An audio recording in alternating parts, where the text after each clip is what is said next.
This episode is brought to you by Dragon Speech. Alright, Game of the Year time. Picking 5 favorite games is never an easy task, but it felt especially difficult this year. Sure, October and November were maybe a little bit light on memorable titles this year thanks to the new consoles, but there were a ton of incredible games released throughout 2013. So without further ado, here are my 5 favorite games of 2013. At number 5, Rogue Legacy. One of this year's major trends was the continued resurgence of the roguelike subgenre, and for me, Rogue Legacy epitomized this. Sure, it's not a true roguelike, but the randomized layout, clever progression system, and seemingly limitless number of smart gameplay modifiers made this one title that I kept coming back to throughout the second half of the year. Here's hoping that the PS4 and Vita release next year will introduce it to a whole new audience. At number 4 is Civilization V: Brave New World. Another great trend this year was the increased interest in turn-based strategy. Last year's XCOM Enemy Unknown seemed to lead the charge, and this year we got the exceptional Fire Emblem Awakening, XCOM Enemy Within, and of course, Brave New World. It was hard to pick which one to include on this list, but to me, Brave New World's new leaders, systems, and redesigned culture and diplomacy breathed new life into Civilization V and solidified it as one of the best games of this generation. I can't wait to see where the franchise goes next.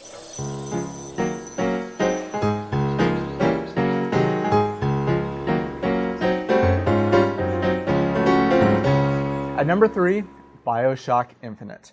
Infinite is one of those games that I think we'll look back on as one of the defining titles of this generation.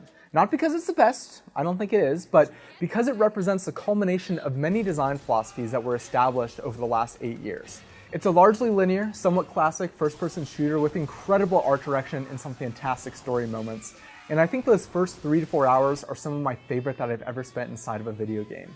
It doesn't always live up to its promise, and I can certainly understand a lot of the criticism levied against it, especially how many critical story moments are told through optional audio logs, but it was an incredible ride and one that I will not soon forget. God only knows what I'd be without you.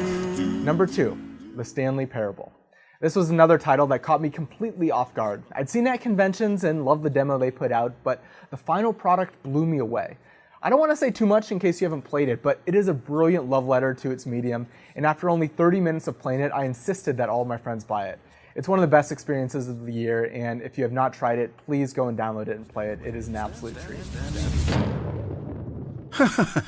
Oh, come now.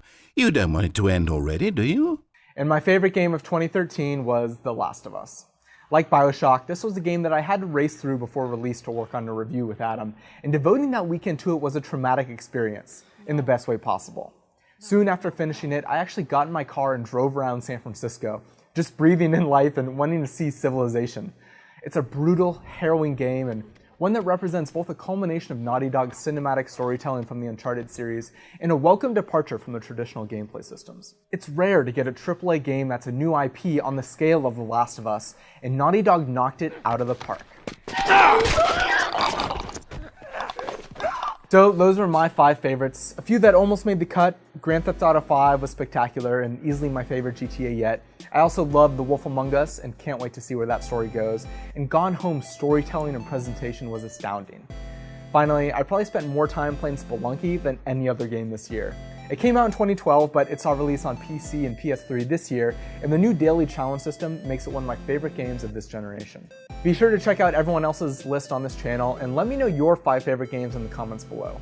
Now, let's take a moment to thank our sponsor, Dragon Speech. Dragon is the world's best-selling speech recognition software. It turns your talk into text and can make virtually any computer task easier and faster. It can learn how you talk, so it gets better over time, and the same technology is used to voice command phones, TVs, and cars. It's usually $99, but for a limited time you can get it for just $60. Plus, for watching Rev3 games, you will get a free USB headset and a free trial of the Password Genie when you go sign up at givedragon.com/rev3games. Every sign up helps support our show and it makes a great gift. So again, that URL is givedragon.com/rev3games.